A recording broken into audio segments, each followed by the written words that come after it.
Good morning, students.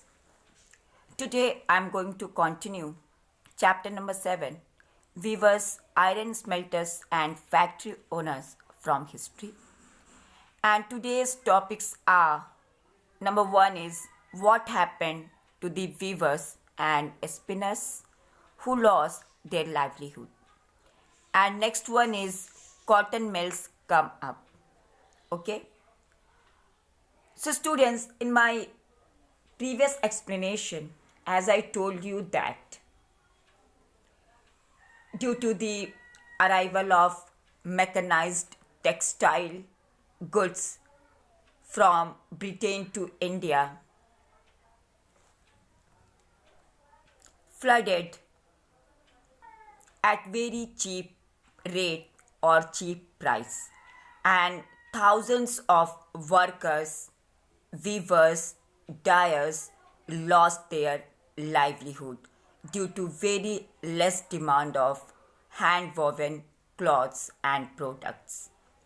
Alright, after some time later, Gandhiji, Mahatma Gandhi, urged people to boycott imported textile and use hand spun and hand woven cloths.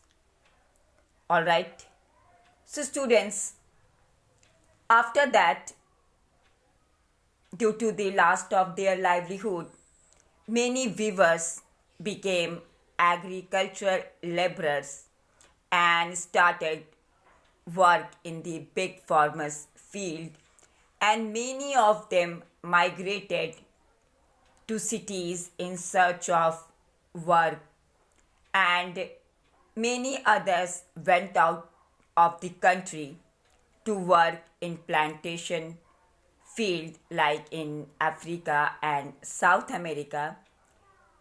And some of these handloom weavers also found work in the new cotton mills that were started to established in Mumbai or Old Bombay, Ahmedabad, Sholapur, Nagpur and Kanpur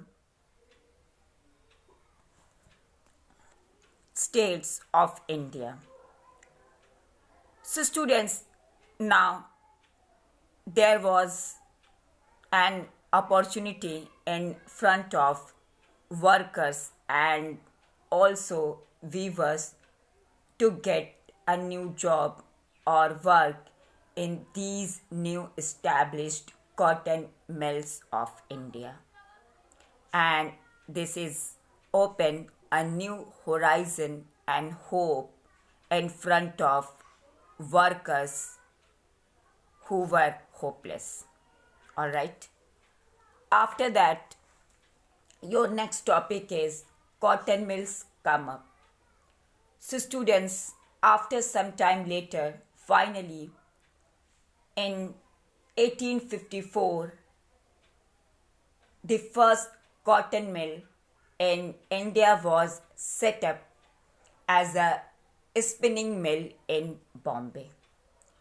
And from the early 19th century, Bombay had grown as an very important port for the export of raw cotton from India to England and from India to China, because Bombay was settled down near the harbors or near the seaside. That was open a new overseas trade of goods and services from one country to another country. And as I told you, it was very close to the coast and also having a very good quality black soil in western part of India where cotton was grown very easily. And students know very well that nowadays cotton producing state of India is Mumbai. Okay? And you know very well that when the cotton textile mills came up, they could get supplies of raw materials and also other goods and services very easily. Understood? So students, by the starting of 1900, near about 84 cotton mill started in Bombay or New Mumbai, and many of these were established by Parsi and Gujarati businessmen who had made a lot of money through trade with China, and they were very rich in the prehistoric India. All right. And you know very well that as mills started to establish and cities also started to grow. And finally, after some time later, the first cotton mill was started in 1861 in Ahmedabad. And after some time later, again in Kanpur and in the United Provinces of India, many cotton textile mill established by the rich businessmen. All right. And you know very well that due to the establishment of industries and growth of cotton mills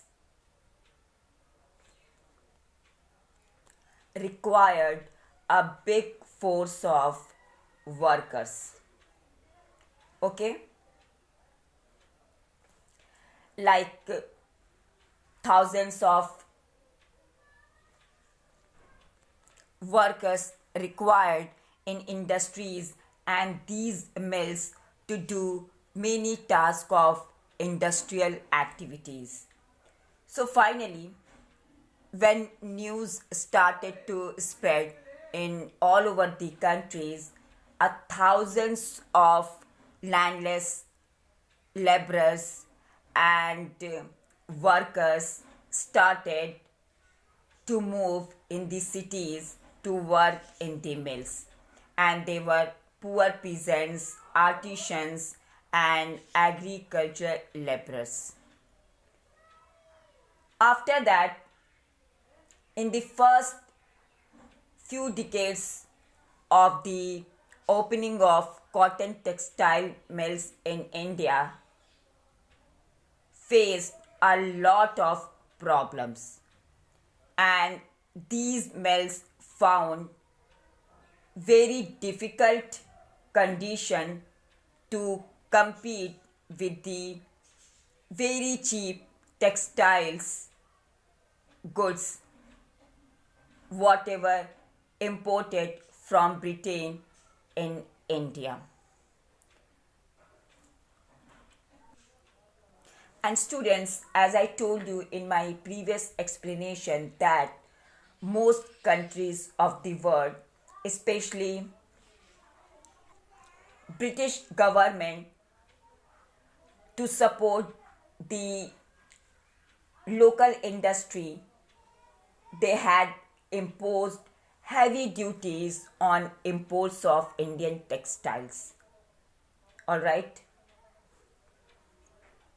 And this act of British government was very helpful to eliminate or to stop competition among the imported goods and local goods and protected infant or new industries. All right. But in India, the colonial government usually refused such protection to local industries. But the first major demands of goods and services which were responsible for the development of cotton factory production in India.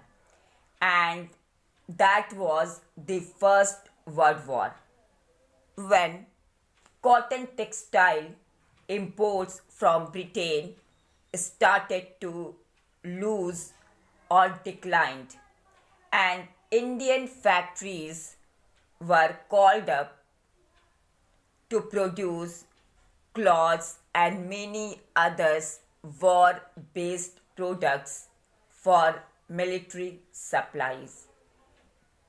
So, students, finally, anyhow, due to the demand of goods and services from India to all over the world, because most countries of the world were busy in First World War, and whatever factories were established in those countries, they were stopped their production due to the war. And this was a very big opportunity for newly developed cotton, textile, or any other industries of India. Alright, students, understood? So, students, for today, that's all. And in my next explanation, I will discuss with you iron smelters and workers, and also about the iron and steel industries or factories of India. Alright, so listen my lecture very carefully, and anywhere if you have any doubt, then consult to me. Alright, thank you and have a nice day.